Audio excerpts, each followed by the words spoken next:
कश्मीर का जब भी जिक्र आता है तो अक्सर पुरुषों के संघर्ष की कहानियां सामने आती हैं, है ना? लेकिन कुछ सबसे दमदार, सबसे असरदार आवाजें जेल की दीवारों के पीछे से आती हैं, और वो आवाजें हैं महिलाओं की। आज हम ऐसी ही 3 महिलाओं की कहानियों में उतरेंगे। वो महिलाएं जो सिर्फ पीड़ित नहीं थीं, बल्कि इस पूरे संघर्ष में एक एक्टिव रोल निभा रही थी। चलिए शुरुआत करते हैं एक बहुत ही दमदार बात से।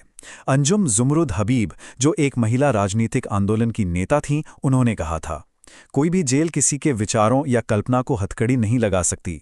मतलब सोचिए, ये एक लाइन ही इस पूरी कहानी का दिल है। यह हमें बताती है कि जिस्म भले ही कैद हो जाए, जहन हमेशा आज़ाद रह सकता है। उस दौर में कश्मीर का माहौल कुछ ऐसा था कि यह संघर्ष सिर्फ कोई राजनीतिक मुद्दा नहीं रह गया था, यह हर घर की कहानी बन चुका था।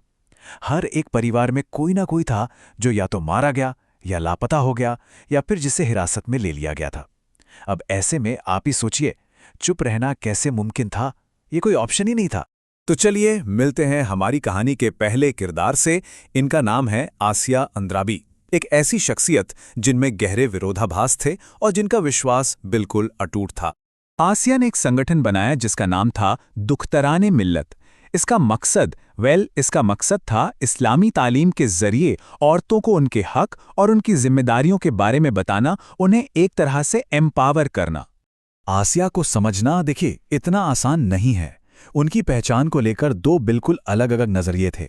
एक तरफ कुछ लोग उन्हें एक तरह की मॉरल पुलिस मानते थे, जो अनैतिक चीजों पर नजर रखती थीं।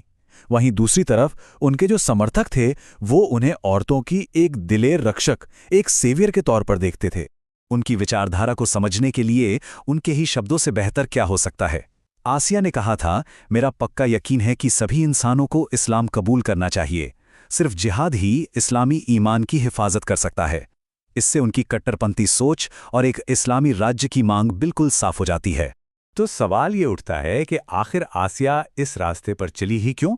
हमारे सोर्स बताते हैं कि इसके पीछे सबसे बड़ी वजह थी महिलाओं को यौन हिंसा से बचाना। वो चाहती थीं कि औरतें इतनी काबिल बनें कि वो अपनी हिफाजत खुद कर सकें। उनकी कैद की असलियत कितनी भयानक थी, इसका अंदाज़ा इसी से लगाया जा सकता है। उन्होंने जम्मू जेल के बारे में बताया कि वो जगह छिपकलियों, बिच्छुओं और सांपों से भरी थी, और इसे उन्होंने सबसे बुरी किस्म की यातना कहा।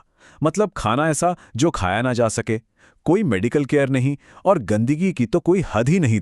चलिए अब आसिया की कहानी से आगे बढ़ते हैं और एक बिल्कुल अलग दुनिया में चलते हैं। ये कहानी है अंजुम हबीब की। जहां आसिया का रास्ता कट्टरपंथ का था, वहीं अंजुम ने विरोध का एक सेक्युलर, एक धर्मनिरपेक्ष रास्ता चुना। अंजुम के जिंदगी में भूचाल तब आया जब उन पर आतंकवादी होने का झूठा इल्जाम लगा और उन्हें पियोटा यानी आतंकवाद निरोधक कानून के तहत गिरफ्तार कर लिया गया। उन्होंने अपनी जिंदगी के 5 साल भारत की बदनाम तिहाड़ जेल में गुजारे। उस वक्त वो कैसा महसूस कर रही थीं, ये उनके ही शब्दों में सुनिए। वो चिल्लाकर कहती थीं, मैं बेगुनाह हूं।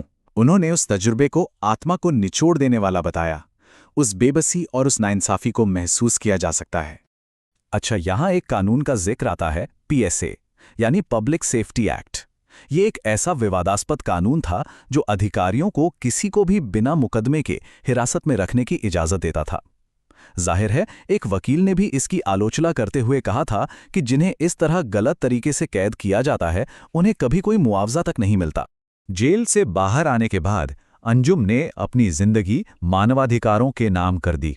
उन्होंने एक ऐसा संगठन बनाया जो सिर्फ मुस्लिम महिलाओं के लिए नहीं, बल्कि हिंदू और मुस्लिम दोनों समुदायों की औरतों की मदद करता था।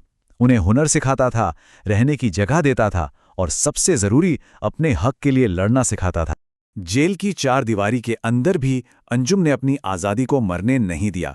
वो कहती हैं, मुझे याद है मैं तारे और चांद देखा करती थी। मतलब जिस्म कैद था लेकिन जहन आज़ाद था। ये उनकी हिम्मत को दिखाता है। और अब हम आते हैं हमारी तीसरी और आखिरी कहानी पर। ये कहानी है फरीदा बहन जी की, और उनकी कहानी एक तरह से सिस्टम के अन्याय की एक केस स्टडी है। फरीदा की कहानी शुरू होती है एक ऐसे इल्जाम से जिसे सुनकर कोई भी चौंक जाए। उन पर नई दिल्ली में हुए एक आतंकी हमले की साजिश रचने का इल्जाम लगा। एक ऐसा हमला जिसमें 13 लोगों की जान चली गई थी। और फरीदा का क्या कहना था? उनका कहना था कि वो तो उस वक्त उस शहर में मौजूद तक नहीं थीं। तो ये थी उनकी लड़ाई, एक अकेली औरत की पूरे स्टेट के खिलाफ। ये टाइमलाइन देखिए, ये फरीदा के उस लंबे और दर्दनाक कानूनी सफर की पूरी कहानी कहती है। सालों तक वो एक ऐसे इल्जाम के खिलाफ लड़ती रहीं जिसे हमारा जस्टिस सिस्टम कभी साबित ही नहीं कर पाया। उनके बेटे मुदस्सर ने जो कहा वो इस पूरी नाइंसाफी को बयां करता है।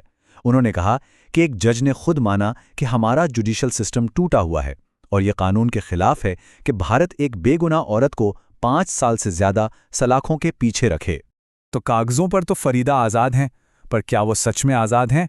वो खुद कहती हैं, मैं आज़ाद नहीं हूं, मैं थक चुकी हूं।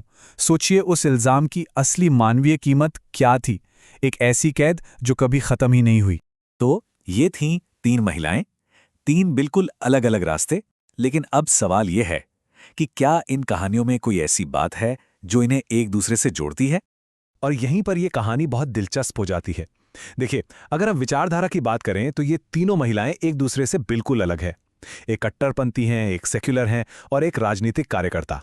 इनके रास्ते, इनके लक्ष्य सब अलग।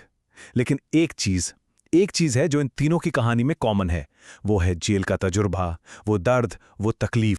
और इस कहानी का सबसे दमदार मैसेज भी यही है, जैसा कि लेखक ने भी महसूस किया, कि ये तीनों महिलाएं जिनके रास्ते इतने अलग थे, एक दूसरे पर हावी होने की कोशिश नहीं करती, बल्कि वो एक साझा दुख, एक कलेक्टिव ग्रीफ को शेयर करती हैं। उनके रास्ते अलग थे पर मंजिल एक ही थी, दुख और तकलीफ। और इस साझा दर्द ने उन्हें इस तरह जोड़ा जैसे राजनीति शायद कभी नहीं जोड़ सकती थी। तो हम आपको इसी सवाल के साथ छोड़े जा रहे हैं, जब 3 बिल्कुल अलग अलग रास्ते एक ही जेल की कोठरी पर आके खत्म होते हैं, तो ये उस संघर्ष के बारे में हमें क्या बताता है? इन 3 दमदार कहानियों के गहरे मतलब पर जरूर सोचिएगा।